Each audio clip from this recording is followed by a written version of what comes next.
来讲嘉义县新港乡有一个25岁社工读大学的时阵，学过卡米失败，也就是纸戏剧这种日本早期讲故事的技巧。也伊出业了后，就利用纸戏剧以台语讲故事，佮结合实地证，长期教予等等知识，互长辈通哪听过哪学习。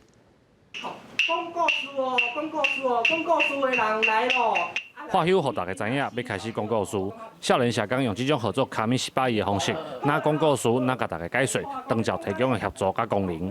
卡米18是透过这个卡片吼，一张一张的这个有叮当吼的方法吼，来呈现着伊这个特色吼所以吼，这个过程当中吼，除了这个图片以外，佫有阮讲的人的这个表演吼，来这做这个搭配。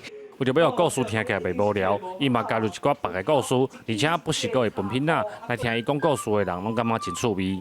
伊有讲到长照啊，佮囡仔、老人拢介意的绘本啊，互阮听甲足趣味的。用台语的方式来讲故事，佮结合长照的知识。即马有人邀请这位社工来去道理册店分享伊的经验。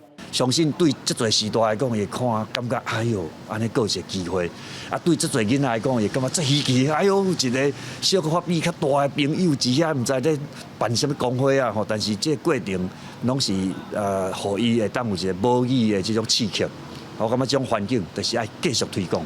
因为常常甲时代做伙，台语嘛愈来愈煞拍。林义宏表示，只要有机会，拢会继续来为社区做服务。未来嘛，希望会当成立剧团，互这款讲故事的表演，成做社区服务甲传承母语的工具。记者林慧婷。